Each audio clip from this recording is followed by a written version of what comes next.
But now I'm at a stage where my children are, so I'm probably like the perfect demographic for the current Pokemon market, because they can kind of bait me with all the nostalgia of when I was a kid, and then I can introduce it to my children. So now my kids are getting into it, and we have kind of gone like gun-ho into it. But I've been kind of very strategic in how I've introduced them to it. So I intentionally don't allow them to open booster packs, because, to be frank, it's a form of gambling, and I don't want them to develop a gambling addiction.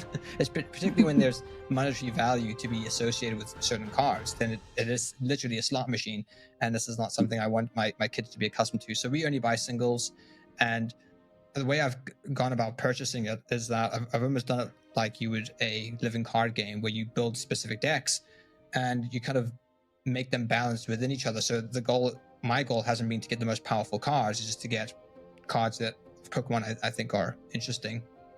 They're kind of hopping back to my nostalgia, and usually those are quite cheap because nobody wants them, because they're not viable competitively. And so I found that's a great way to kind of get into the hobby in a way that's a bit more cost effective, and then I can avoid maybe some of the negatives which I don't like about the hobby in terms of the collecting, the price valuation, and all those other things. But as of late, it's been pretty difficult to get your hands on Pokemon because of a thing known as scalping,